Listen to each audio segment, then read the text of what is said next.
Bismillahirrahmanirrahim. Assalamualaikum warahmatullahi wabarakatuh. Sahabat-sahabat yang dikasihi sekalian, pertamanya syukur kehadirat Allah, dipanjangkan umur kita, dan barangkali audio kita jelas ke malam ni Pi? Abang Syahrul saya, jelas ke kita punya audio malam ini? Waalaikumsalam Haslim, daripada Kota Tinggi, terima kasih. Ya, Abang Syahrul tak berapa clear ya. Abang Izam, apakah boleh dengar jelas suara saya? Sungai Merap clear, Alhamdulillah. Soleh, TBC Soleh, tak ada nyamuk ke Ustaz di luar? Ada juga, tapi tak apa, kita tahan lebih kurang 40 minit untuk majlis ilmu kita, insya-Allah. Terima kasih Azmin, Hasan Arifai, Pak Long, Abu Muaz, Mama Tengku Haizan, begitu juga Zulkifli Abu Mansur. Terima kasih. Okey, baik. Pertamanya saya memohon maaf kerana terlewat kita memulakan kuliah kita. Tak lain tak bukan kerana nak mencari coverage daripada dalam sampai keluar. Dia punya signal tu tak kuat sangat. Saya bimbang kalau kuliah kita itu agak terganggu kelancarannya. Jadi sebab itu kita cari dulu signal, kita cari dulu coverage untuk melancarkan majlis ilmu kita ini. Apapun, terima kasih saudara Abu Muaz, saudara Nawawi, dan rakan-rakan termasuk Ustaz Ba malam ini, kerana sudi menunggu untuk menyambung pengajian sirah Nabi kita sallallahu alaihi wasallam. Baik. Semalam kita dah buat satu review. Maknanya kita dah bincang panjang semalam tentang sirah Nabi sallallahu alaihi wasallam. Bermula zaman jahiliyah, masuk kelahiran Nabi, kemudian kehidupan baginda dari kecil, remaja sampailah awal 20-an. Kemudian perkahwinan Nabi sallallahu alaihi wasallam. 3 tahun selepas berkahwin Nabi mula jadi bapa. Kita dah sebut riwayat-riwayat berkenaan anak-anak Nabi yang 7 orang. 3 orang laki-laki semua meninggal waktu kecil, dan 4 orang perempuan meninggal sewaktu Nabi masih hidup, kecuali Fatimah sahaja. Ni kita dah bincang. Begitu juga kita review sampailah kenabian baginda, pembinaan Kaabah umur 35, 40 tahun Nabi dilantik menjadi Nabi. 3 tahun diam-diam Nabi berdakwah, sehingga turun ayat daripada surah Asy-Syu'ara suruh Nabi berdakwah secara terang-terangan. Kemudian Nabi diancam, orang Islam pun dibunuh. Nabi benarkan kita hijrah kali pertama tu. Ke mana Cikgu Din, ingat ke tidak? Ke Habsyah. Ke Habsyah. Tak lama kemudian tahun duka cita Nabi, umur Nabi 50, kewafatan bapa, saudara dan isteri. Nabi keluar dari Mekah, dakwah di Taif, dihalau. Nak masuk ke Mekah, terhalang. Kemudian tak lama berlakunya perkahwinan Nabi dengan Aisyah, sebelum itu dengan Ummul Mukminin Saudah. Kemudian kita dah sebut juga Isra' Mi'raj yang dikhilafkan sikit oleh ulama. Kemudian kita sebut juga bagaimana Bai'atul Aqabah dan juga perjanjian Aqabah yang kedua berikutnya berlaku sekitar tahun umur Nabi 51-52 tahun. Dan kemudian kita dah sebut hijrah Nabi 8 hari 8 malam itu, bermula bulan Rabiul Awal ya. Dan kita dah cerita Nabi masuk ke Madinah. Kita cerita fasa kehidupan Madinah setelah dibina Masjid Nabawi. Nabi buat piagam Madinah untuk menjaga hubunganlah masyarakat majmuk di Madinah. Dan akhirnya kita tutup semalam, sebenarnya kita sebut penutup untuk fasa ke-15 itu kerana kita baru sahaja tamat membincangkan peperangan Badar. Jadi review semalam ramai kawan-kawan hantar mesej Cikgu Din. Begitu juga sahabat saya Mazni, Zaida, Kak Wan, Muhammad Zohan Safi, terima kasih. Adik Sabrina saya, Alhamdulillah. Salam Abang Kadir, terima kasih bang, ada bersama malam ini. Selamat menyambut ulang tahun selamat berkat ya.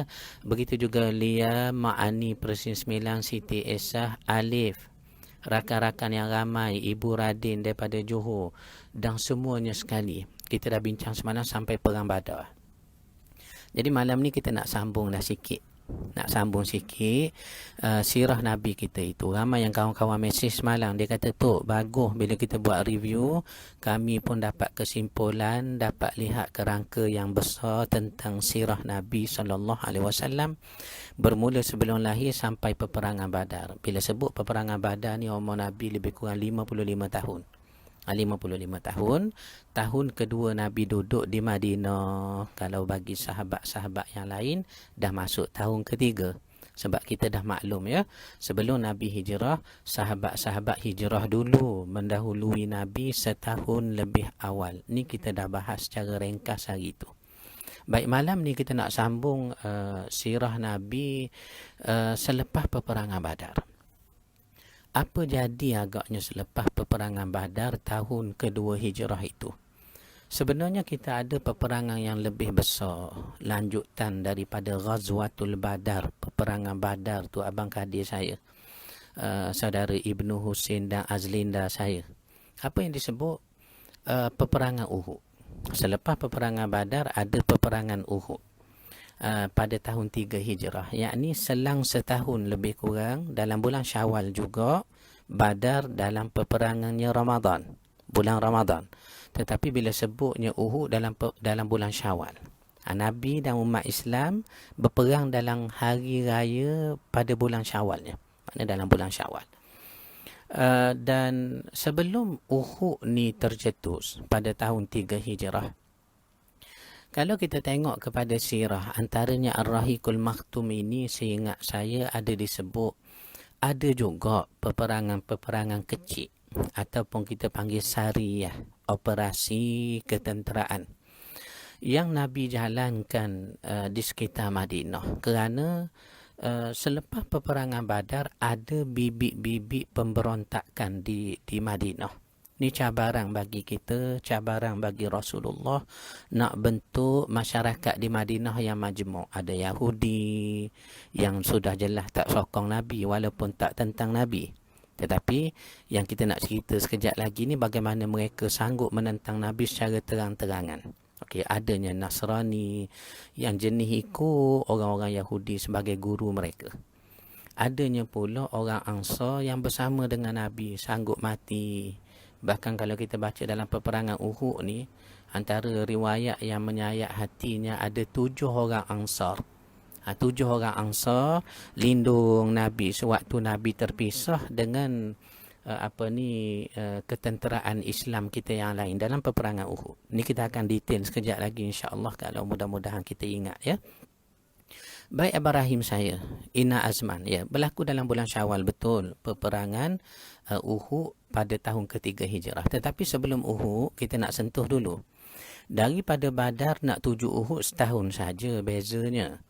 Cuma dia adalah sedikit peperangan, operasi ketenteraan yang kecil-kecil antara peperangan Badar nak tuju ke peperangan Uhud. Antaranya peperangan yang paling awal kita alami selepas peperangan Badar ialah peperangan Bani Sulaim. Peperangan Bani Sulaim. Bani Sulaim ni kabilah Arab daripada kabilah besarnya Bani Ghatfan. Itu antara kabilah Bani Ghatfan, Bani Sulaim. Lalu Bani Sulaim ni dia mencetuskan rasa tak puas hati kepada orang Islam di Madinah dipimpin oleh Rasulullah SAW, campur pula sekutu mereka di Mekah kalah dalam peperangan Badar. Atau mereka tunjukkan permusuhan. Apa yang berlaku, Nabi serbu 200 orang tentera kita pergi serbu perkampungan Bani Sulaim. Mereka lari. Diserbu secara mengejut ni, lari. Kita dapat rampas lebih kurang 500 ekor unta, harta rampasan perang. Satu Bani Sulaim. Peperangan Bani Sulaim ni seingat saya seminggu selepas kita balik daripada peperangan Badar. Bayangkan Abang Izam saya, ya, bayangkan Liari saya. Kita perang Badar selesailah dalam bulannya puasa. Seminggu selepas balik daripada peperangan Badar, ada peperangan tu yang Nabi kerah 200 orang tentera serbu perkampungan Bani Sulaim. Seminggu selepas berperang Badar. Satu kita nak teliti apa peperangan yang Nabi lalui selepas peperangan Badar itu. Kedua peperangan yang dilalui juga oleh Nabi ialah peperangan dengannya Yahudi, Bani Qainuqa. Yahudi, satu kabilah di pinggir Madinah namanya Bani Qainuqa. Yahudi banyak di Madinah ya, Bani Qainuqa, Bani Quraidah, Bani Mustalik, Bani Khaybar, banyak. Lalu Bani Qainuqa ni dia tunjuk dengan jelas dia memusuhi Islam. Dia pula sekutu kepada Abdullah bin Ubay bin Salul, yakninya ketua munafikin yang telah banyak mereka bantu Abdullah bin Ubay bin Salul dari segi ketenteraan. Lalu sebenarnya selepas peperangan Badar, ada riwayat kata Nabi kumpul orang-orang Yahudi Bani Qainuqa ni di pasar mereka, tempat mereka berniaga tu, tempat orang-orang Yahudi berniaga ramai tu. Nabi kumpul, Nabi kata masuklah Islam selepas peperangan Badar. Jangan sampai ditimpa azab oleh Allah seperti mana orang-orang musyrikin Makkah kalah dalam peperangan Badar. Ini Nabi nasihat baik-baik kepada Bani Qainuqa. Tetapi apa jadi saudara saya Abdul Jalil? Apa jadi saudara saya Zaharino daripada Tioman? Terima kasih. Begitu juga Cikgu Bat. Terima kasih Cikgu Badrul. Mudah-mudahan Datuk berbahagia. Mudah-mudahan juga kepada Badrul juga dan juga Wanarita kita. Apa jadi? Bila Nabi panggil Bani Qainuqa di pasar mereka berniaga tu, Nabi nasihat baik-baik. Masuklah Islam ataupun jangan lawan, jangan tentang Islam. Kalau kamu akan ditimpa azab macam orang kafir Mekah tu menerima azab dalam peperangan Badar. Maka orang Yahudi Bani Qainuqa ni dengan angkuhnya dia kata, dengan orang kafir Mekah bolehlah engkau berlawang Muhammad, tapi jangan kamu rasa sombong sebab menang dalam peperangan Badar Muhammad. Mereka itu tak mahir sangat berperang, tapi kalau kamu berperang dengan kami Yahudi ni, baru kamu tahu inilah laki-laki yang sebenar. Tengok tu. Tengok tu bagaimana respon Yahudi Bani Qainuqa kepada nasihat Nabi.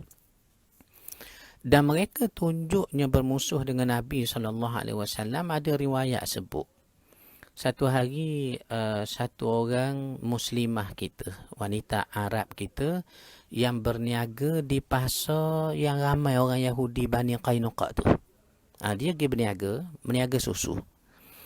Kemudian tauke emas, tukang emas lah, Yahudi yang duduk sebelah kedainya dengan tempat wanita Arab kita, muslimah kita yang jual susu tu, diganggu oleh tukang emas tu, Yahudi. Apa kata tukang emas Yahudi ni? Dia kata cuba buka niqab awak ni, kami nak tengok. Maka wanita ni terganggu, dia kata tak akan buka.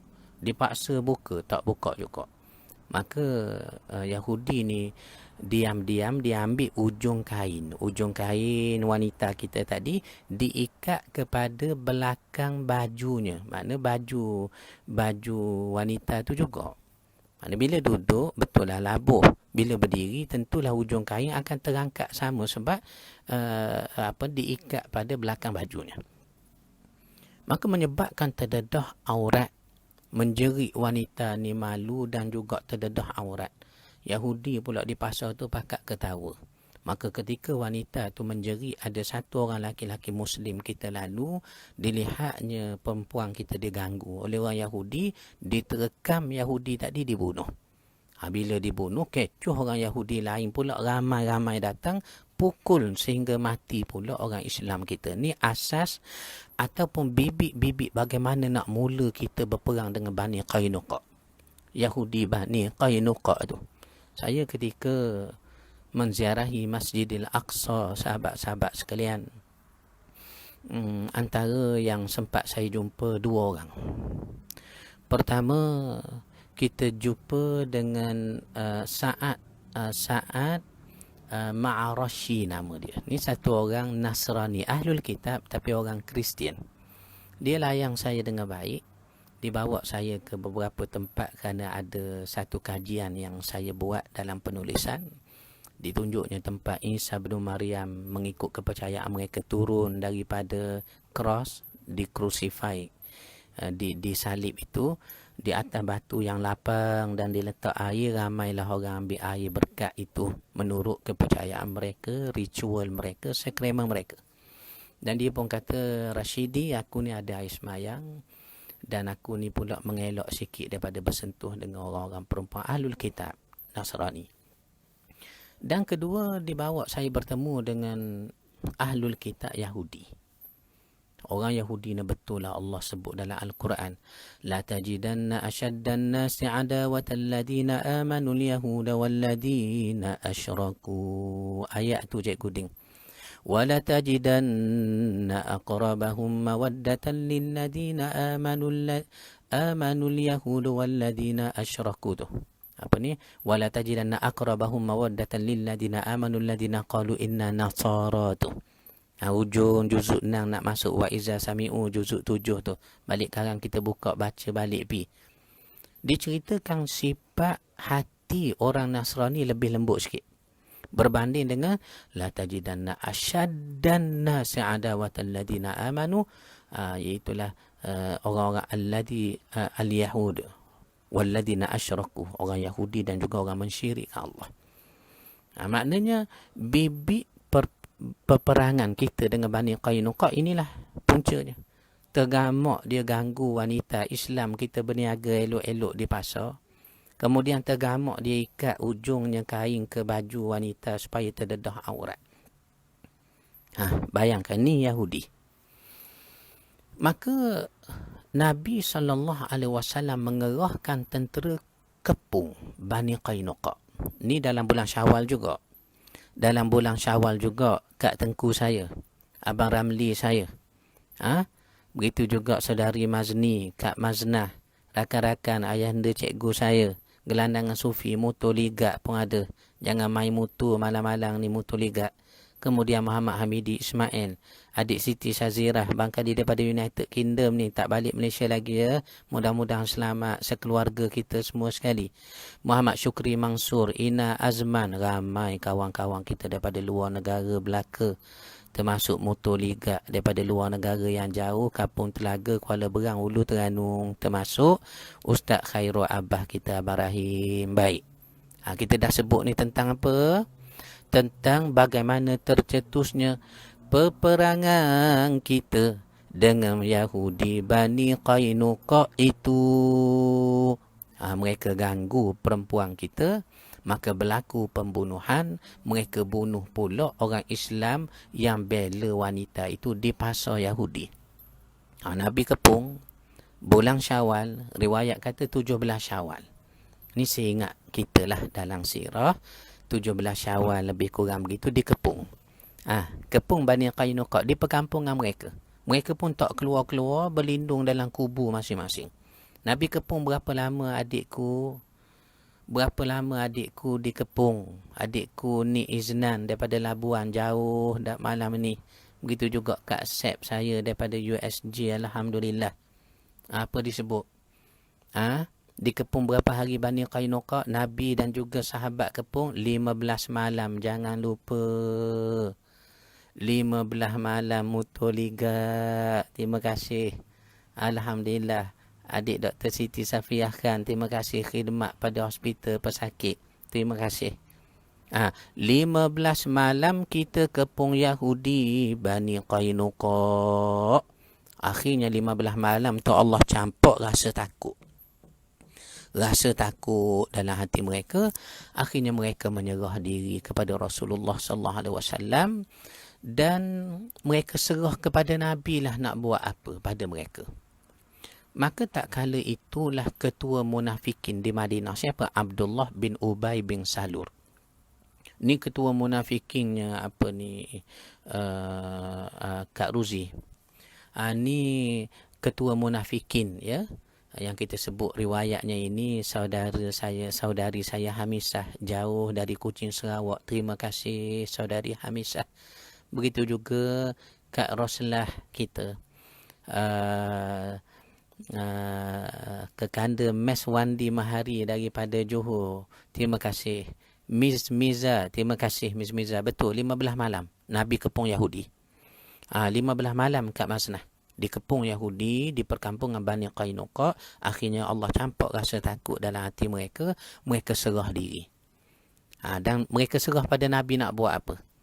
Sewaktu Nabi nak jatuh hukuman itulah datang ketua munafikin Abdullah bin Ubay bin Salul.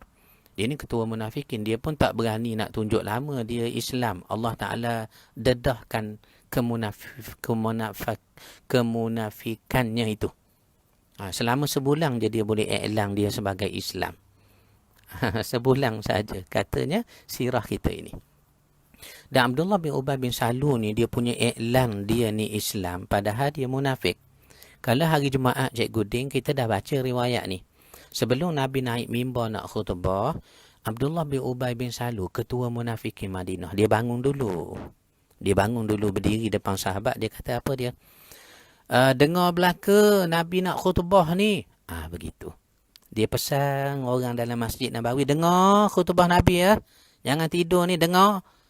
Jadi bila kita tengok satu orang yang sampai nasihat orang dengar khutbah, jangan tidur, dengarlah Nabi nak sampaikan wasiat nasihat ni apa dia, maka kita nak kata munafik macam mana Cikgu Din? Pandainya Abdullah bin Ubay bin Salul ni sehingga dia mengiklankan kecintaan dia kepada Islam walhal dia munafik. Tapi tak tahan lama, sebulan saja kata Ahlus Syiar. Baik. Betul. Abang Haslin, ketua munafikin Abdullah bin Ubay bin Salul. Bin Salul. Sebulan sahaja dapat dia tunjukkan keislaman dia. Sebelum dia benar-benar menentang Islam, Allah Ta'ala dedahkan siapa dia. Lalu Abdullah bin Ubay bin Salul ni mari dekat Nabi. Dia kata, Muhammad bebaskan Bani Qainuqa ni. Dia ni banyak jasa. Dia juga bela aku ketika kami diancam. Dan kalau kamu bunuh mereka ni akan mencetuskan huru-hara di Madinah. Ni katanya Abdullah bin Ubay bin Salul, dia berdiplomasi dengan Nabi. Walhal dia bimbang sekutunya dibunuh, maka berkurang pengikut dan pengaruhnya untuk mengkhianati, memerangi orang Islam. Maka asalnya kata riwayat Nabi tak layan.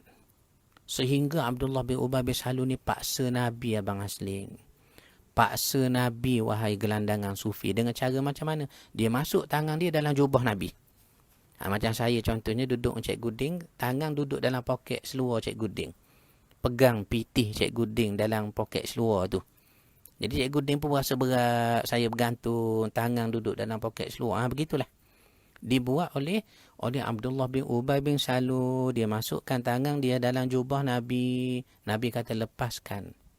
Dia tak layan. Nabi kata lepas, dia letak juga tangan dalam jubah Nabi, dia ikut Nabi ke mana-mana. Akhirnya, Nabi layanglah sikit. Ini adalah kerana kemaslahatan yang lebih besar Nabi tengok di masa akan datang. Nabi kata, aku serahkan Yahudi Bani Qainuqa ni pada engkau lah. Terpulanglah kau nak buat putusan apa. Tetapi Nabi nak mereka ini hendaklah keluar dari Madinah. Betul. Riwayat kata akhirnya Kak Ruzi, mereka keluar daripada Madinah pergi ke mana? Ke Syam. Ke Syam kita, pergi ke Syam dan sebahagian mereka mati di sana. Nabi tahan harta mereka. Nabi tak beri mana-mana harta yang dirampas. Kerana apa? Kerana Nabi tahu. Ini satu kabilah yang begitu memusuhi Islam. Yahudi yang kuat memusuhi Islam. Ini secara ringkas kita tengok bagaimana bibit-bibit tercetus ketidakstabilan antara hubungan kita orang Islam dengan orang-orang munafikin. Sudah tentulah dibantu oleh orang Yahudi pun kita nampak semakin terselah lah. Tetapi ini semua rentetan daripada tak puas hati orang kafir bila sekutu mereka orang kafir juga di Mekah kalah itu dalam peperangan Badar. Dalam peperangan Badar. Ina tahu ke tidak Ina? Kalau kita baca selepas peperangan Badar, jangan kita ingat orang di Mekah tu terima kekalahan dalam peperangan Badar, terima begitu saja? Tidak. Mereka tak puas hati, Cikgu Din. Tak puas hati. Mana nak puas hati? 24 orang pemimpin mereka dibunuh. Utbah bin Abi Rabi'ah kita dah sebut semalam. Kemudian Abu Jahal, ayah Ikrimah, dan beberapa orang pemuka, 24 orang dibunuh dalam peperangan Badar. Yang ditawan masih ada di Madinah, yang masih ditawan oleh orang Islam. Tentu mereka ni akan bincang bagaimana nak lepas. Kenapa kita kalah? Apa yang mereka tak puas hati? Itu yang ada komplot nak bunuh Nabi. Abang Izam ada komplot nak bunuh Nabi. Ini disebut dalam sirah kita. Sebelum masuk peperangan Uhud ni, kita masih lagi cerita ambang. Ambang selepas Badar 2 Hijrah bulan puasa, sebelum masuk Uhud 3 Hijrah bulan Syawal. 3 Hijrah bulan Syawal. Kalau ada saya tertinggal fakta, tersilap sikit, tolong betulkan. Sebab saya mengingat sekadar apa yang saya sempat ingat saja. Tapi Allah Ta'ala akan beri mudah kepada kita nak belajar je. Niat kita betul, niat kita lurus. Allah beri mudah ingat, beri mudah nak belajar, mudah nak faham. Ya, Abu Mu'az. Jadi ada komplot Abang Izam nak bunuh Nabi. Komplot ini dirancang di Mekah. Siapa? Ada 2 orang riwayat kata. Pertama Safwan. Safwan ni orang kafir Mekah lah. Dia ni berkawan rapat dengan Umair Al-Jumahi. Umair Al-Jumahi. Jadi Umair Al-Jumahi ni, dia memang nak marah sangat kepada Nabi. Sebab anak dia Wahab. Wahab bin Umar bin Wahab Al-Jumahi. Ditawan dalam peperangan Badar. Cuba dengar nama anak dia, apa dia? Wahab bin Umair. Umair Al-Jumahi ni nama penuh dia pula Umair bin Wahab juga. Rupanya Abang Izam, rupanya saudara saya Muhammad Nasir, rupanya saudari saya Kak Maznah, kakak saya Kak Maznah, gelandangan sufi. Ayahku, tuan saya, anak buah saya ni saya Afindi, alhamdulillah. Alhamdulillah. Nak kata apa dia? Rupanya Arab ni kalau dia sayang anak, ni perangai Arab sampai sekarang. Dia sayang anak, dia namakan anak dia dengan nama ayah dia. Saya ulang sekali lagi, Arab. Cuba tengok. Ahmad bin Muhammad bin Ahmad bin Ahmad. Kenapa Arab begitu tu? Nama berulang-ulang sama dengan datuk tokinya. Memang sifat Arab, dia beri nama anaknya kerana sayang pada ayah, dia beri nama macam ayah. Pak sepupu saya, tuan-tuan, jinsiyah Saudiyah, mana nationality Saudi. Muka Melayu lah, tapi tak boleh bercakap dah.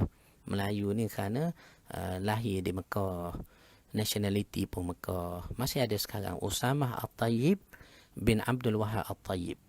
Dan begitu juga beberapa lagi mak saudara saya, Dr. Suraya At-Tayyib, Aminah At-Tayyib, Ahmad At-Tayyib. Ahmad ni tak pernah jumpa lah. Bila kita tengok anak-anak mereka, nama dinamakan ayahnya. Tu saudara saya Abdul Wahab, orang panggil Haji Wahab Mekah. Haji Wahab Mekah, Cikgu Din kenal lah ni, kampung kita tu. Jadi apa nama anaknya? Abdul Wahab bin Usamah bin Abdul Wahab. Ni perangai Arab. Jadi Umair bin Wahab Al-Jumahi, anak dia Wahab. Wahab bin Umair bin Wahab Al-Jumahi. Anaknya ditawan. Maka dia duduk dengan Safwan, bincang lah. Dia kata tak puas hati sungguhlah dalam peperangan Badar. Anak kena tawan, kita pun ramai kena bunuh. Pemimpin kita pun ramai sangat dibunuh. Abu Jahal pun dibunuh. Maka tengah dia tak puas hati tu, Safwan tawar dia satu tawaran. Kamu nak tak hutang kamu aku bayar? Nak. Kamu nak belanja harian kamu aku tanggung? Nak. Ada satu benda kamu buat. Kamu pergi Madinah, bunuh Muhammad. Kalau mu boleh bunuh Muhammad, aku janji akan beri kekayaan kepada kamu. Janji ni juga diberi oleh orang-orang kafir Makkah kepada Umair Al-Jumahi. Kalau boleh bunuh Muhammad, kamu balik, kami beri jadi kaya. Begitu juga dalam peperangan Uhud. Siapa-siapa boleh bunuh Muhammad, bila balik aku akan beri kekayaan. Ni dalam peperangannya Uhud nanti. Lalu Umair Al-Jumahi ni kata riwayat, dia pergi Madinah. Dia pergi Madinah Abang Samsudin. Dia pergi Madinah Cikgu Azman saya. Dia pergi ke Madinah abang Ramli saudara Ramli kita. Dia pergi Madinah. Bila dia pergi Madinah, dia nak masuk Masjid Nabawi, Saidina Umar ternampak dia. Maka Umar kata tak boleh percaya ni. Ni orang jahat ni banyak menyakiti Nabi. Dia kata tangkap. Umar suruh orang Islam tangkap. Pakai Nabi kata lepaskan Umar. Bawa dia masuk menghadap aku ni ke masjid ni. Maka dia bawa lah Umair Al-Jumahi menghadap Nabi. Sedang dia bawa pedang. Maka Nabi kata, apa tujuan kamu datang? Dia kata tak ada tujuan lain. Dia tak ceritalah tujuan dia nak bunuh Nabi. Aku mari untuk menasihati kamu, Muhammad. Tawanan kami dalam peperangan Badar yang kamu tawan, layang elok-elok. Jangan apa-apakan. Lepas tu Nabi kata, lagi apa tujuan kamu datang? Dia kata tak ada, itu saja. Maka Nabi kata, kenapa kamu bawa pedang? Dia kata, salah ke bawa pedang? Maka Nabi kata, ceritalah sebenar tujuan kamu. Dia kata, tak ada tujuan lain, memang aku mari nak nasihat kamu, jaga tawanan kami. Maka Nabi kata apa dia? Kamu berdusta. Bahkan kamu duduk dengan Sufyan di Mekah, membincangkan untuk membunuh aku, dan Sufyan telah Safwan telah memberi jaminan nak tanggung hutang kamu, nak tanggung perbelanjaan harian kamu, dan nak beri kamu kekayaan. Itu yang kamu telah bincang. Bila Umair bin Al-Jumahi dengar Nabi sebut satu-satu niat dalam hati dia, terus dia mengucap, asyhadu an la ilaha illallah wa asyhadu anna Muhammadar Rasulullah. Aku bersaksi tak ada Tuhan disembah melainkan Allah. Engkau Muhammad nabinya sungguh. Kenapa dia mengucap Tuhan? Sebab dia kata, demi Allah aku hanya duduk dengan Safwan saja. Tentu engkau tahu ni dengan sebab wahyu yang Allah turun kepada engkau. Tengok tu. Tengok Abadin. Tengok tu gelandangan sufi. Tengok Cikgu Ding. Subhanallah. Bayangkan. Ya. Nabi sebut ni apa yang di dalam hati kamu daripada Mekah mari sampai ke sini nak bunuh aku. Terus dia masuk Islam, mengucap 2 kalimah syahadah. Ni semua sekali rentetan selepas peperangan Badar. Orang Mekah tak puas hati. Orang Madinah pun tak puas hati. Munafikin lagi lah. Campur Yahudi Bani Qainuqa. Nampak tak? Semakin ramai yang memusuhi Islam. Nampak ya? Nampak ya, ni yang kita nak cerita ni. Semakin orang kata mencabar kuliah sirah kita ni, kita dah nampak bagaimana terbentuk permusuhan yang lebih besar dengan angka dan kumpulan yang lebih besar. Kelak kita akan cerita juga bagaimana beberapa kabilah Arab, termasuk kabilah Bani Ghassan, sanggup bersekongkol dengan Rom nak berperang dengan Nabi. Ni kita akan sampai masa, cuma nak gambarkan inilah bibit yang menyebabkan orang-orang Islam dimusuhi oleh ramai orang sekitar Madinah, termasuk dibantu Mekah dan lainnya. Baik. Dan selain daripada itu ada beberapa peperangan lagi. Antaranya peperangan Operasi Bahran. Ia dekat dengan kawasan Hijaz, Bahran. Operasi ketenteraan lah, keamanan. Sahabat lalu tengok tak ada apa-apa, sahabat balik. Begitu juga lagi operasi apa lagi tu Abang Rahim saya, Operasi Zu Amir. Zu Amr. Operasi Zu Amr ni saya sebut beberapa contoh lah. Ada lagi operasi-operasi lain, termasuk peperangan sawit, peperangan gandum. Tapi ni bukan masa kita nak besarkan riwayat yang kecil-kecil itu. Kita terus nak masuk kepada peperangan berikutnya, tahun 3 Hijrah. Badar 2 Hijrah, bulan puasa. Peperangan Uhud yang kita nak bincang ini bulan Syawal ya. Bulan Syawal tahun 3 Hijrah. Soalnya bagaimana peperangan Uhud berlaku? Dekat mana punca asasnya sehingga bibit-bibit peperangan Uhud itu berlaku juga? Tak lain tak bukan ketidakpuasan hati orang kafir Mekah yang kalah dalam peperangan Badar. Itu yang mereka siapkan tentera lebih kurang 3,000 orang. Kita 1,000 orang je Abang Rahim. Kita 1,000 orang saja. Abang Asri Saleh saya. Kita tak ramai Abang Izam, 1,000 orang. Itu pun ada riwayat kata yang sampai ke Medan Uhud 700 je. Daripada 1,000 orang, sebab 300 lagi tu balik semula ke Madinah, dihasut, diganggu hajat mereka nak perang mujahadah oleh orang munafikin. Munafikin banyak pujuk-pujuk sikit dari mulut ke mulut. Jumpa orang ni, tarik orang tu ke bawah pokok bincang elok-elok. Daripada 1,000 orang, 700 je katanya sampai ke medan Uhud. Tengok tuan, dari dalam kita diserang, di luar kita ditekan, sekutu-sekutu lain pun bersama orang kafir. Termasuk orang munafikin berpura-pura sokong Islam. Ni kemuncak kita kata bagaimana Allah Ta'ala nak tengok. Ya Allah Ta'ala menunjukkan kepada kita hak mana orang beriman, hak mana orang munafikin, hak mana orang berjuang, hak mana orang takut mati dan berjihad. Ini semua sekali kita tengok dalam Badar dan Uhud, banyak ayat-ayat yang turun. Antara ayat yang turun sewaktu Nabi menasihati kabilah Yahudi Bani Qainuqa. Bila mereka dengar angkuh kata, kamu perang orang kafir Mekah bolehlah Muhammad. Mereka tu tak tahu sangat berperang. Berperang dengan kami, kamu tahulah kami lah anak laki-laki, jantan yang sebenar kami. Dan maka turun ayat Quran yang kita baca tu ya, daripada surah Ali Imran tu. Apa ni ayatnya? Subhanallah. Kullil ladina kafaru satughlabuna wa tusyaruna ila jahannam tu, wabit salmihat tu. Balik kanan cuba tengok balik ayat tu. Itu turun dalam fasa selepas Badar, nak tuju ke 3 Hijrah peperangan Uhud. Tetapi lebih tepat lagi kerana dialog Nabi dengan Bani Qainuqa yang angkuh itu, Yahudi yang sombong itu. Ini dia saudari Rasulullah saya ya. Begitu juga Kak Maznah, dan nampak sikit-sikit ya. Nampak dah sikit-sikit sirah kita ni. InsyaAllah kita terang dengan mudah-mudah saja. Dengan mudah-mudah saja kita belajar ni. Baik. Tu pun ada sahabat tanya, kenapa tu malam ni duduk di luar kat pondok, tak ada nyamuk, tak panas ke? Saja malam ni kita nak duduk di pondok, biar gelap sikit Cikgu Din, biar rasa macam zaman Jepun je.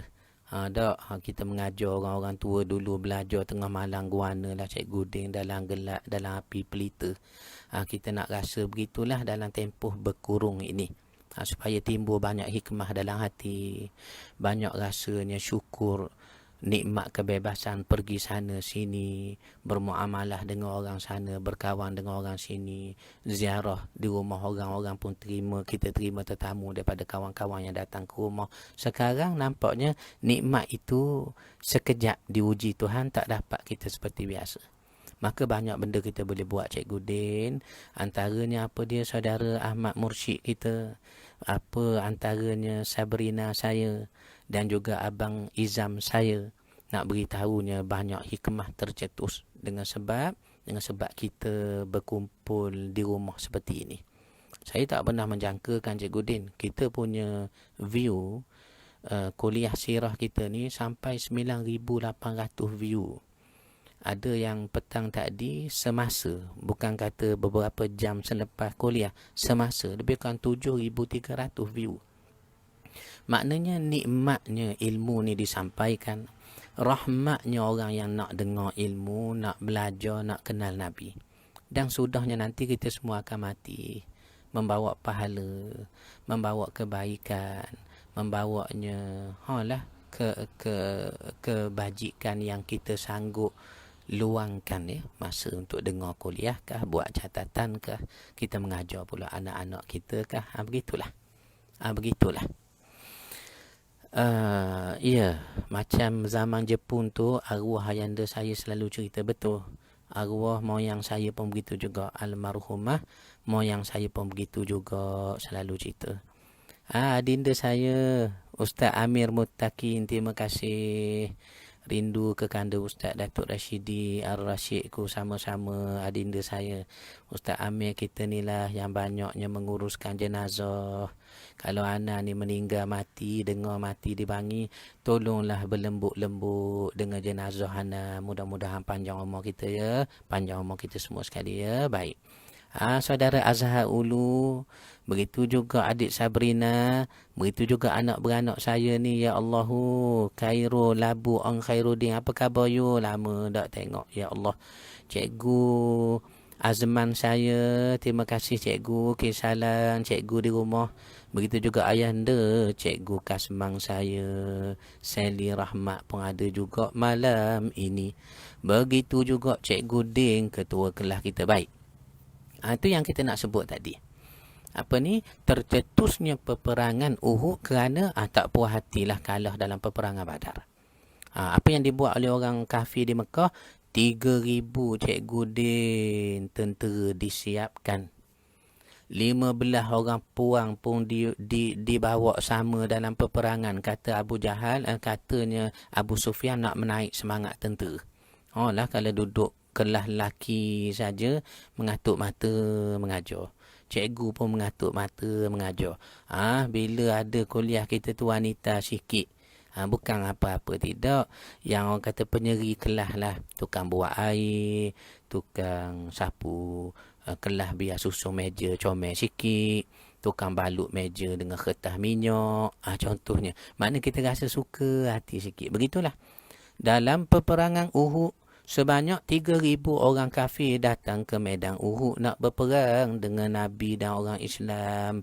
Mereka bawa 15 orang perempuan yang mereka dah pilih dah untuk menaikkan semangat tentera kafir. Apa jadi liari? Rakan-rakan share ya, share sebanyak-banyaknya kuliah kita ini. Baik. Apa jadi kita sebut tadi, dibawa 15 orang perempuan yang terpilih untuk menaikkan semangat orang kafir. Daripada 3,000 orang tu pula, 3,000 unta. Lah domestik lah, pengangkutan lah untuk berperang.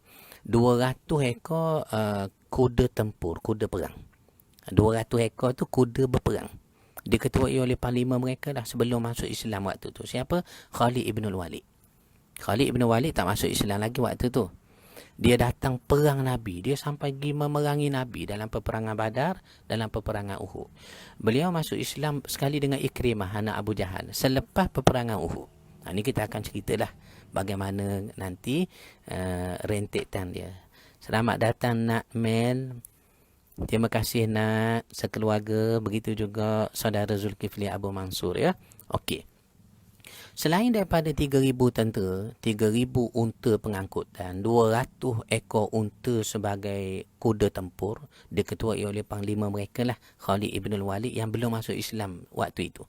Saifullah, pedang Allah, belum masuk Islam waktu itu. Dan juga Ikrimah pun panglima juga dalam nak jaga kuda tempur tu 200 ekor. Strategi orang Arab ni juga digambarkan nak penaik semangat balik. Mana-mana orang yang lemah semangat, hilang ayah, hilang adik-beradik dalam peperangan Badar dulu, dinaikkan semangat balik. Dengan cara apa dia? Kita dah belajar Cikgu Din. Kita dah belajar dah Abang Haslin. Kita dah belajar dah gelandangan sufi. Apa dia?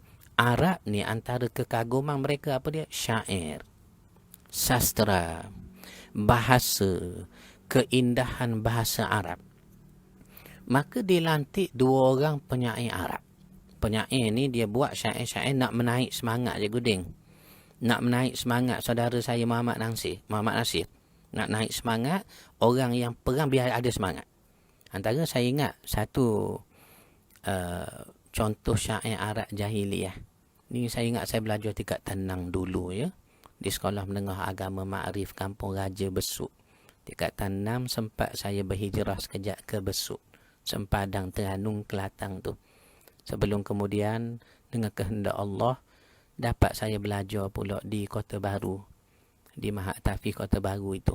Lama dah, tahun 90-an dululah tuan-tuan ya. Baik. Jadi apa yang sempat kita belajar di sekolah Ma'arif kita dulu?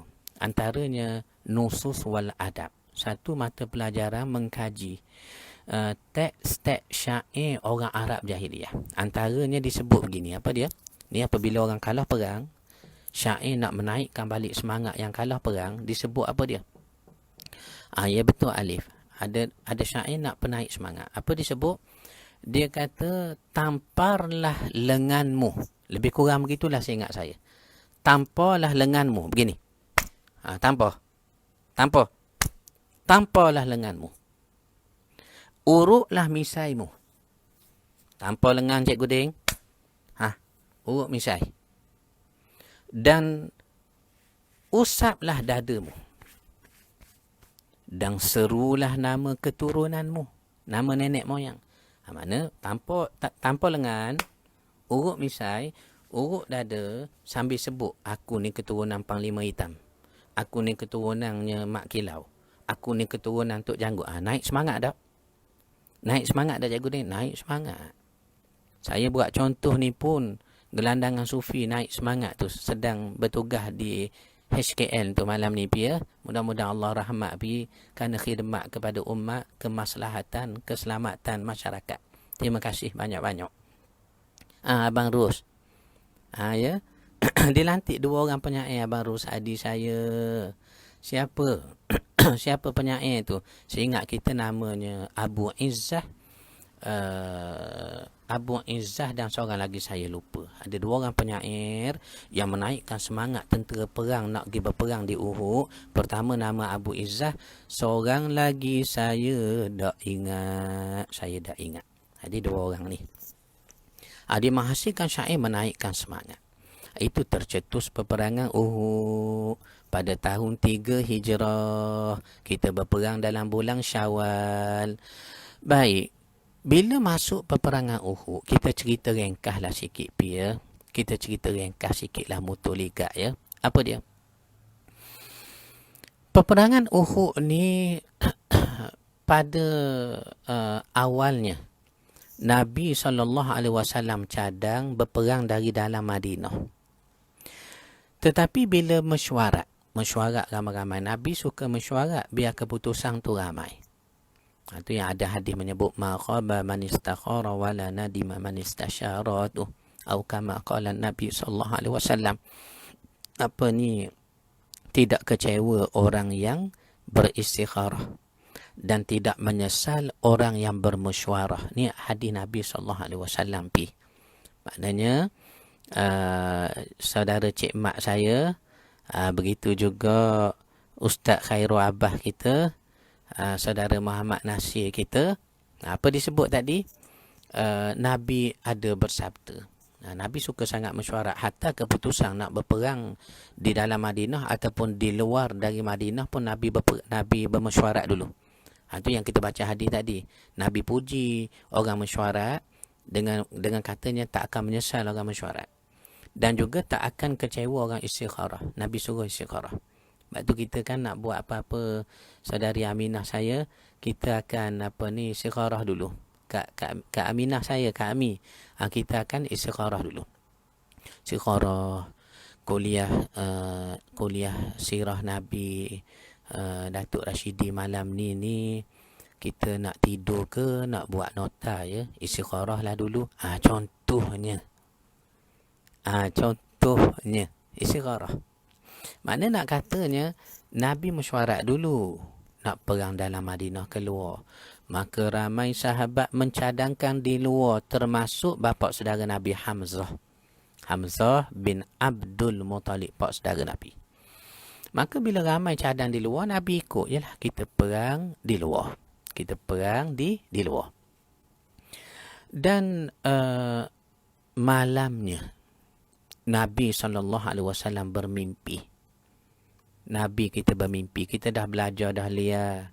Kalau bermimpi itu berlaku pada Nabi SAW kepada Rasul-Rasul, sudah tentu mimpi itu adalah wahyu. Dengar baik-baik Cikgu Din.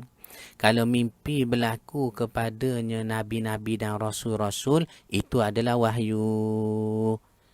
Dah kalau berlaku pada kita, Ustaz, bermimpi ni macam mana? Kalau berlaku kepada manusia yang bukan Nabi-Nabi, dia terbahagi kepada 3 jenis Cikgu Din.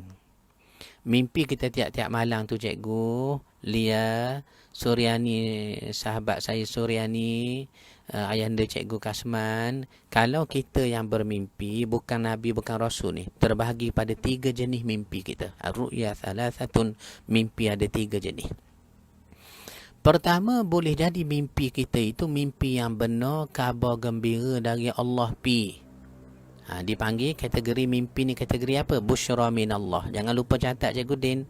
Saling dalam WhatsApp, panjangkan kepada orang ramai. Kita pun dapat ingat, orang lain pun dapat tersebar ilmu. tersebar ilmu. Bila kita ajar ilmu, kata Saidina Ali, semakin bertambah. Bila kamu sebarkan ilmu, semakin bertambah ilmu itu. Cik Guding, Cik Guding, Cik Guding. Begitu juga Kak Mas Ayu. Terima kasih Kak Mas. Terima kasih Kak Mas ada malam ini. Terima kasih Kak Mas ya. Okey, baik. Jadi, kalau mimpi berlaku kepada Nabi-Nabi dan Rasul-Rasul, sudah tentu itu wahyu. Antara contohnya Cik Guding, mimpi yang berlaku kepada Nabi dan dikatakan sebagai wahyu, mimpi Nabi Ibrahim kita. Nabi Ibrahim bermimpi apa? Menyembelih anaknya Ismail. Baca dalam Al-Quran, ada disebut tu. Ayat ni selalu kita dengar dalam khutbah raya haji. Bila nak cerita tentang sembelih korban. Ataupun istilah fiqh disebut udhiyah. Sembelih binatang korban, udhiyah. Baik. Apa ayatnya? Kata Ibrahim kepada anak endanya Ismail. Inni ara fil manami anni azbahuka fanzur madza tara. Aku melihat dalam mimpiku, wahai anak anda, aku sembelih kamu. Madza tara? Apa pendapat kamu? Ma ra'yukum? Ish ra'yuk? Apa pendapat kamu? Maka jawabnya Ismail, Allah rakamkan dalam Al-Quran. Ni nas Al-Quran. Qala, berkata Ismail, ya abati, wahai bapakku, if'al ma tu'mar. Buatlah apa yang diperintah itu. Nampak dah Cik Gudin? Ni nak menunjukkan mimpi ni satu perintah kalau berlaku pada Nabi. Satu wahyu kalau berlaku pada Nabi-Nabi dan Rasul. Maka disembelih Ismail. Cumanya bila dah letak mata pisau di leher, wa nadainahu ayya Ibrahim qad saddaqta ar-ru'ya, ayat tu. Kami menyeru Ibrahim, kamu telah membenarkan wahyu ini. Kamu telah membenarkan mimpi ini. Maka wafadainahu bidzibhin azim, Allah ganti kami ganti hari ini dengan sembelihan yang besar, kibash. Kibash zamannya Nabi Adam, milik anak Nabi Adam Habil itu yang diangkat ke langit. Ini menurut Ibnu Katsir dalam tafsir masing-masing, tapi bukan masa kita nak detailkan. Kibash yang ganti nyawa Ismail, rupanya kibash milik Habil bin Adam tu dalam peristiwa korban tu. Ini bukan masa kita nak bahas panjang dah. Baik. Kemudian apa yang kita nak sebut tadi, baik.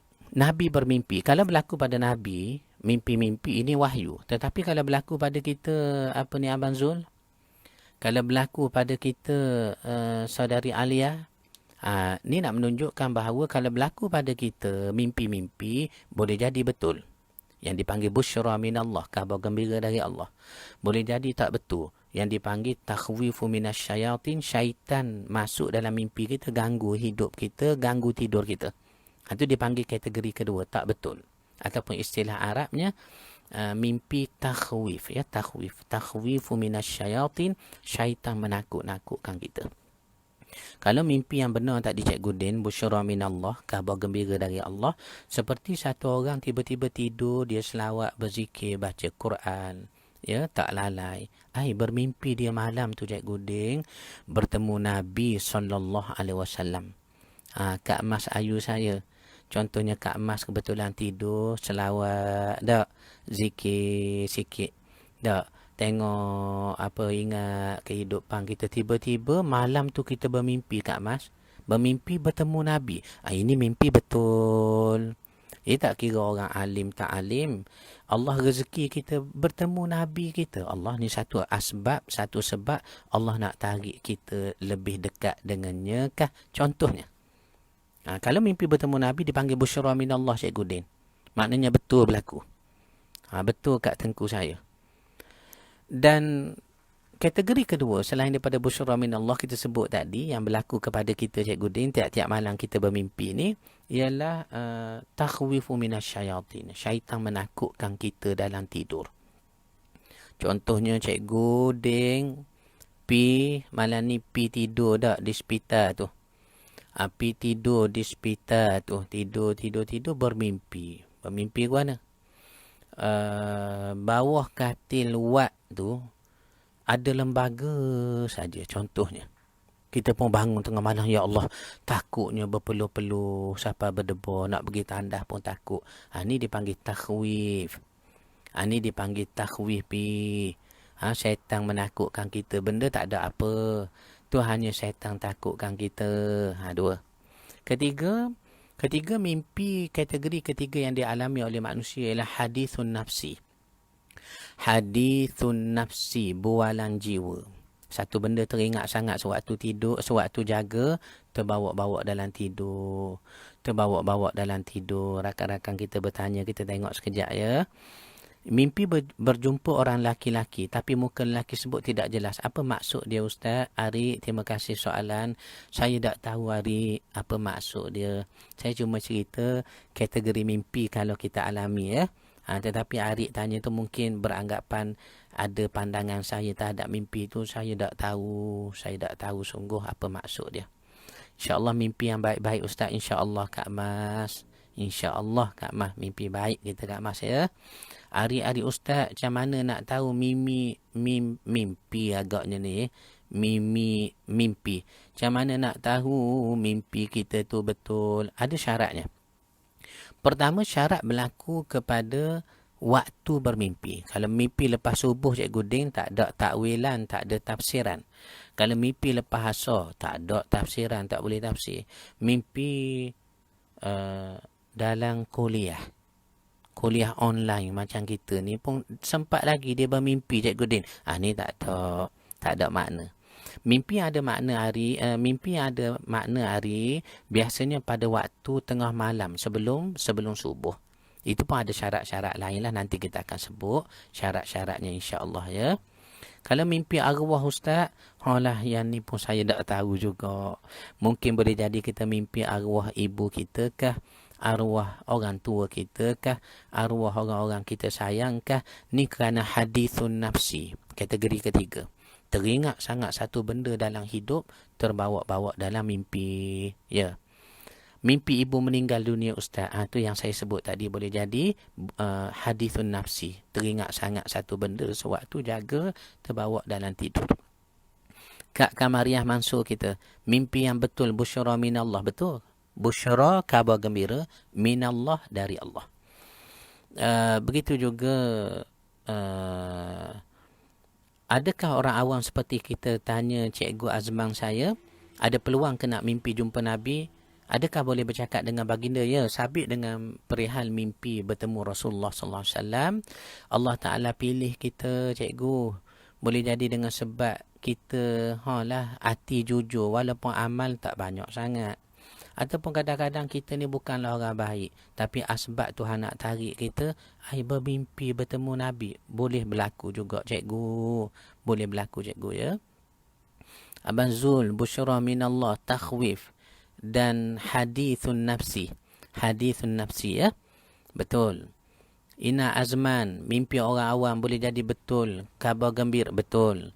Ida Sa'adah, tak berapa dengar tak di mimpi yang pertama, Ustaz. Yang pertama, busyara minallah, Ida. Yang ni kabar gembira dari Allah. Mimpi dalam kuliah online, ni yang kita nak jaga ni, Ina. Kalau ada yang nampak bermimpi sepanjang kuliah online ni, tolong catat nama, beri kepada Hakim, anak Datuk Azam kita. Hakim, kita dah lantik pengawas dalam kelas kita ini. Termasuk ketua kelas Cikgu Din. Kalau Cikgu Din ketua kelas pun tidur, catat namanya. Baik. Hasan Ar-Rifai, cerita pasal mimpi dah, Ustaz ya. Kemudian, saya tak pernah mimpi kita duduk rumah lama-lama, Ustaz. Macam mana tu Abang Izam ya? Ada makna bangkali Abang Izam ya. Pauziah Rais, sambung sirah Nabi SAW, Ustaz. Baik. Kita nak sambung. Sahabat-sahabat dah beri isyarat kena sambung, Ustaz. Sebab banyak sangat mereka tanya tentang mimpi ni, Ustaz ya. Ya. Jadi ada 3 kategori mimpi. Nabi bermimpi. Nabi mimpi apa dia? Pedang aku, kata Nabi, sumbing sikit. Pedang Nabi sumbing dalam mimpi yang Nabi tengok. Kemudian Nabi kata, aku melihat binatang bergelimpangan. Aku tengok dalam mimpi ni. Bila berlaku pada Nabi, mimpi ni benar. Mimpi ni wahyu. Pertama Nabi nampak pedang aku dalam mimpi tu sumbing sikit. Kedua Nabi nampak binatang bergelimpangan, mati, binatang ternakan. Dan ketiga, iaitulah mimpinya Nabi pakai baju besi, baju perang, terasa kejap, terasa kukuh pada tubuh Nabi. Itu Nabi takwilkan mimpi. Nabi kata apa dia? Pedang ku sumbing tu serepih sikit. Aku takwilkan ada ahli keluarga ku akan gugur dalam peperangan ini. Ahli keluarga ku. Ahli keluarga Nabi ni ramailah di Madinah. Bukan Hamzah saja, bapa saudara Nabi. Abu Ayyub Al-Ansari dan juga lain-lain lagi sahabat Ansar yang memang moyang Nabi perempuan nama Salma, mak kepadanya Abdul Muttalib, itu orang Madinah sedia ada dah. Tapi Nabi gambarkan ada ahli keluarga ku akan gugur syahid dalam peperangan ini. Satu. Kedua, binatang bergelimpangan. Sekali aku tengok dalam mimpi tu, atau aku takwilkan sahabatku ramai gugur dalam peperangan Uhud ini. Dan ketiga, baju besi yang dipakai Nabi, baju perang, terasa kukuh sangat. Maka dikatakan Madinah ni akan kukuh, tak akan jatuh, ya, tak akan jatuh ke tangan musuh. Orang yang banyak dosa boleh mimpi busra minallah. Boleh Kak Mas Ayu? Boleh. Allah Ta'ala pilih kita Kak Mas, insya-Allah, mudah-mudahan Kak Mas, ya. Okey, baik. Jadi bila Nabi takwilkan begitu, sahabat-sahabat sekalian, adalah di kalangan sahabat nak kembali dengan cadangan berperang dari dalam Madinah lah. Tetapi Nabi kata dah kita mesyuarat nak perang di luar, berperanglah. Bila dah pakai baju besi takkan nak tanggal balik. Kita bergeraklah ke medan perang. Itu secara kiasan, metaphorically-nya. Maka berlakulah peperangan Uhud dalam bulan Syawal itu. Bagaimana keadaannya? Kita berangkat medan perang, Cikgu Din. Kemudian peperangan pun meletus. Di kalangan panglima orang kafir yang nampaknya bersungguh-sungguh nak bunuh Nabi, Khalid ibn Walid dengan Ikrimah anak Abu Jahal. Tambahan pula Abu Jahal mati ayahnya dalam peperangan Badar yang lalu. Saya tak nak cerita panjang sangatlah. Cuma nak kisahkan beberapa poin penting dalam peperangan Uhud. Dan peperangan Uhud ni kita nak bahagikan kepada dua fasa lah. Dalam sirah kita tak nak terlalu panjang. Mungkin sirah berikutnya kita akan sambung fasa kedua. Kita nak habiskan dulu fasa pertama. Antara yang gugur dalam peperangan Uhud ialah betul pak saudara Nabi, Hamzah tadi. Hamzah. Ia dibunuh oleh Wahsy ibn Harb. Wahsy ibn Harb milik seorang hamba abdi milik Jubair ibn Mut'im. Jubair ibn Mut'im ini yang dikatakan Mut'im bin Adi tu. Yang menjamin Nabi masuk ke kota Mekah setelah tertahan di lembah Nakhlah tu, yang dah kita sebut juga ada riwayat lain kata Adi bin Hatim ataupun Adi al-Makhzumi tu. Jadi Jubair bin Mut'im hamba abdi miliknya Wahsy ibn Harb. Wahsy ni walaupun hamba abdi, dia ada satu kemahiran lah Cikgu Din. Apa dia kemahiran dia? Iaitulah memanah musuh. Dia tombak musuh kena. Tombak tepat kenanya. Tombak tepat kenanya. Kita nak tengok berapa masa dah kita. Lebih kurang dekat 40 minit dah. Kita nak berhabis sikit lagi. Maka Wahsy bin Harb ni lah yang membunuh, menombaknya Sayyidina Hamzah. Menombak Sayyidina Hamzah. Bagaimana ditombak Sayyidina Hamzah tu? Yang ni mungkin kita akan cerita besok lah kot. Tetapi kita nak berhabis dulu sikit. Subhanallah, keadaan peperangan ini akhirnya menjadi getir. Ada riwayat kata bahawa Nabi SAW hampir terbunuh kerana terpisah daripada ketenteraan. Biasanya sahabat duduk sekitar Nabi lebih kurang 9 orang. Kalau baca dalam sirah ni, Ar-Rahiqul Maktum ni, 9 orang sahabat. 7 sahabat Ansar, 2 sahabat Muhajirin. 2 sahabat Muhajirin. Yang Ansar tu boleh jadi dicatat namanya dalam kitab sirah, tapi mungkin saya kurang membaca. Antara mereka yang saya ingat itulah Ibnu Sakran, seingat saya. Ibnu Sakran, seingat saya, orang terakhir yang gugur ketika bela Nabi, ketika lindung Nabi dalam peperangan Uhud ni lah. Adapun 2 orang sahabat Muhajirin kita ni, Talhah dengan Sa'ad bin Abi Waqqas. Kenapa kita sebut nama 2 orang ni? Kerana ada kisah di dalam peperangan Badar ni. Ada kisah di dalam peperangan Badar ni. Baik. Ramai kawan-kawan kata dah banyak dah, masa kita ni panjang dah sikit ya. Mungkin kita Pak Long pun kata sambung esok lah tu. Ya, baik. Begitu juga Saudara Harun, boleh Ustaz cerita Nabi SAW melihat Wahsy, tak melihat Wahsy masuk Islam tu, waktu Wahsy mengucap dalam Masjid Nabawi, Nabi berpaling ke lain mukanya. Betul ada riwayat itu, kita akan cerita besok insya-Allah. Yang gugur syahid bapa saudara Nabi Saidina Hamzah ditambah oleh Wahsy ibn Harb. Betul Abang Rus saya. Perang Uhud yang gugur Saidina Hamzah dibunuh oleh Wahsy ibn Harb. Betul. Hari semasa perang Uhud tu Ustaz, gunung Uhud bergoncang ya Ustaz, benar. Salam Ustaz, setiap perang Nabi buat saringan pemilihan tentera atau kena turun belaka Saudara Masrur. Betul, ada dua juga pandangan ni. Ada di kalangan sahabat yang seperti kita kata Abu Hurairah itu banyak meriwayatkan hadis. Kebanyakannya beliau ni Nabi tengok kelebihannya dalam bidang ilmu, ketokohannya.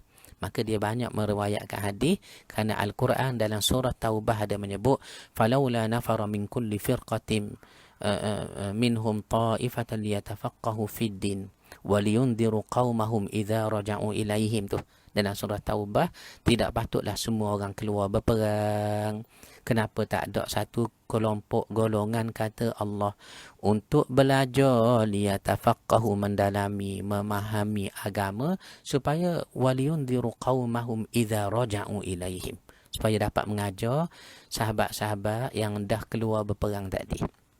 Jadi tidak semua juga Nabi tengoklah sahabat-sahabat tu bagaimana keadaannya. Baik. Bahkan ada yang menerima keuzuran ya dalam peperangan. Begitu juga Mutoliga ya, yang syahid termasuk Mus'ab bin Umar. Betul. Abdullah bin betul. Ina Azman Ustaz boleh tolong ulang mimpi Nabi yang ketiga tadi, iaitulah hadithun nafsi. Hadithun nafsi. Cikgu Din tolong tulis di bawah hadithun nafsi. Baik. Sahabat-sahabat sekalian, terima kasih banyak-banyak kerana bersama dengan kita 45 minit malam ini. Ya, menyambung kisah sirah Nabi. Kita dah sampai kepada peperangan Uhud. Kita dah cerita sikit peperangan Badar 2 Hijrah, nak tuju ke peperangan Uhud 3 Hijrah dalam bulan Syawal ini. Ada beberapa operasi ketenteraan syariah yang Nabi hantar. Operasi Bahran kah, operasi Dhi Amr kah, peperangan Sawik kah, kita dah sebut tadi. Dan kita cerita juga bagaimananya peperangan pertama selepas Nabi berperang Badar, peperangan Bani Sulaim tu. Seminggu selepas berperang Badar, kita dah cerita juga. Kemudian kita cerita juga bagaimana penentangan orang Yahudi kabilah Bani Qainuqa tadi, Cikgu Din. Ya, yang mana Nabi kepung 15 malam itu. Akhirnya mereka dihalau dari Madinah. Ada mereka berpindah ke Syam, mati di sana pun kita dah cerita. Kita dah cerita bagaimana terserlahnya kemunafikan orang-orang munafik, antaranya ketua mereka Abdullah bin Ubay bin Salul minta Nabi ampunkan kabilah sekutu mereka Yahudi Bani Qainuqa. Kita cerita juga. Kita dah cerita bagaimana peperangan Uhud disiapkan oleh orang-orangnya tentera kafir nak berperang, sampai bawa wanita nak beri naik semangat.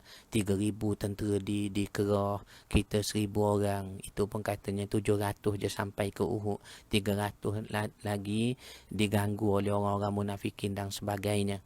Kemudian kita dah cerita juga bagaimana penyair-penyair Arab sendiri pun di kalangan orang kafir Mekah dikerah dalam peperangan ini untuk menaikkan semangat juang berperang dengan orang Islam. Kita dah cerita juga bagaimana strategi perang kita orang Islam. Nabi bermesyuarat dengan sahabat. Nabi mengalami mimpi, yakni wahyu daripada Allah, petunjuk. Kemudian kita dah sampai kepada bagaimana antara orang yang gugur dalam peperangan Uhud ialah pak saudara Nabi dibunuh oleh Wahsy bin Harb, yakni hamba abdi milik Jubair ibn Mut'im bin Adi, yang kita dah sebut dengan sedikit khilaf riwayat itu. Kemudian kita dah sebut juga tentang bagaimana ketenteraan Nabi terpisah dengan rakan-rakan sahabat yang lain. Antaranya 9 orang yang sempat datang melindungi Nabi dalam saat getih Nabi nak bunuh. 7 golongannya Ansar, 2 orang ialah golongannya kita Quraisy, Muhajirin. Itulah Talhah bin Ubaidillah dengan Sa'ad. Sa'ad bin Abi Waqqas. Kita sebut nama dua orang ni kerana ada cerita khusus mereka dalam peperangan Uhud ini. Mudah-mudahan selamat berkat andaknya. Saya tengok ya, rakan-rakan kita yang masuk malam ni, terima kasih sangat-sangat. Ustaz Muhammad Amin, jazakallah afwan lakum wa iyyakum. Ina Azman, Kak Masna, Abang Haslin, ya Allah, daripada Johor Bahru, Kota Tinggi, Mazni, Suhaimi Maknuh, terima kasih Mi, Salmi Mi, terima kasih juga, Cikgu Din, Rasyai, terima kasih, Abang Izam, Laitun Absah, terima kasih Lai, Hasan Ar-Rifai, Nur Zuriati, Abu Hasan, terima kasih Zuriati. 2 malam tak nampak Zuriati bersama kita, bangkali ada ya, melihat dari jauh je ya Zuriati. Muhammad Asri, Kak Ramlah, Maliman. Ya, begitu juga Abang Roh saya, Mutoliga, Gelandangan Sufi. Syekh Muhammad Nasrul, terima kasih Syekh. Ari-Ari, Kak Roslah, Kak adik Safiah saya, Liari. Begitu juga saudara Harun saya, yang akan kita sambung permintaannya itu bagaimana Wahsy masuk Islam. Nabi tak tengok Wahsy ya. Begitu juga Abang Rahim, Pok Long, rakan-rakan lagi, Kak Ramla, Kak Mas Ayu, terima kasih Kak Mas, sokong majlis ilmu kita. Ida Saodah, begitu juga Sally, terima kasih Li. Puziah Raih, terima kasih Puziah. Hasan Ar-Rifai, begitu juga Abang Zul, jiran kita, Cikgu Azmang saya, Kak Kamariah Mansur, Ari, terima kasih Ari, Alia, terima kasih Alia, Zulkifli Abu Mansur, begitu juga Gelandangan Sufi, Ari-Ari, Ari Irfan, Tengku Rusnani, terima kasih, Gelandangan Sufi, rakan-rakan kita yang lain, Muhammad Asri Saleh, terima kasih. Siapa lagi rakan-rakan kita nak sebut, tak nak tinggal seorang pun, mudah-mudahan. Muhammad Khairul Abbas, sahabat saya sekolah harap ni. Suryani Sulaiman, terima kasih Suryani. Ayahanda Cikgu Kasmang saya dan juga Lia, iya. Tak dilupakan juga Aminah Aniska, Aminah kita. Begitu juga saudara Muhammad Nasir Damanhuri dan saudara Cik Mak Suhaimi. Dan laginya Abu Mu'az, sahabat saya. Begitu juga Alif Izanil Syafi'i, terima kasih. Muhammad Nasir Damanhuri 2 kali dah sebut namanya. Begitu juga Nakmel Zulkifli Abu Mansur. Dan juga Abang Rahim, dan juga Azhar Ulu. Begitu juga adik Sabrina saya, Labu On Khairuddin, dan juga Sally Rahmat, dan juga ramai ni Roslah Awang, adinda saya Amir Muttaqin, terima kasih. Ramli Casey, terima kasih juga. Begitu juga Abang Izam saya, Ahmad Mursyid Ghalib, dengar cerita, terima kasih. Begitu juga rakan-rakan lain, Muhammad Asri Saleh 2 kali dah sebut anak beranak kita. Ni anak buah saya, Syed Afindi Syed, terima kasih. Kisalang ayah cik kita, Abang Ding daripada Johor, Samsudin Sulaiman. Begitu juga rakan-rakan yang lain nak sebut, jangan tinggal seorang pun tu. Ya, tak tinggal. Ni tengah nak carilah ni. Tengah nak cari seorang-seorang, tak boleh tinggal namanya. Miss Miza, Meswandi Mahari, Hamisah Hasbi daripada Sarawak, terima kasih banyak Hamisah dari jauh malam ini ya. Begitu juga Sep Ishak, Kak Sep, adik Nik daripada Labuan, terima kasih adik Nik saya. Begitu juga Tengku Rusnani, Kak Tengku, dan juga rakan-rakan yang lain sedang saya tengok seorang-seorang.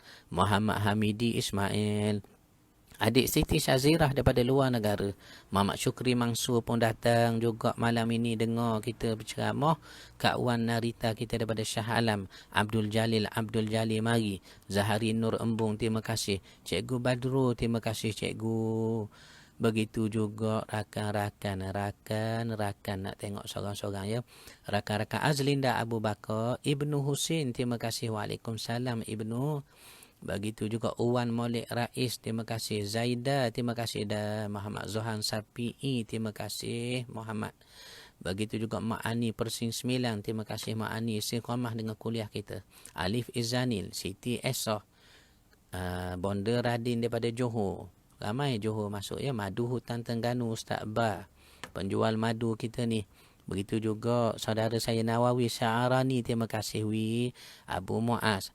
Dan rakan-rakan yang lain, Zulkifli Abu Mansur. Mama saya Tengku Haizan.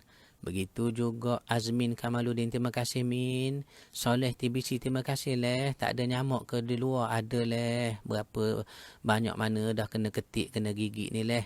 Begitu juga Prof Azmi, terima kasih banyak Prof Azmi saya. Begitu juga rakan-rakan ramai yang ikon ketawa ya. Kenapa ni ya? Bangkali kelakar sikit ya. Azhar Ulu. Begitu juga Abu Munzir Al-Firdaus, terima kasih Zee. Mustafa Ibrahim, terima kasih banyak. Abang Mustafa Jirang 10A, terima kasih. Kak Mimi saya.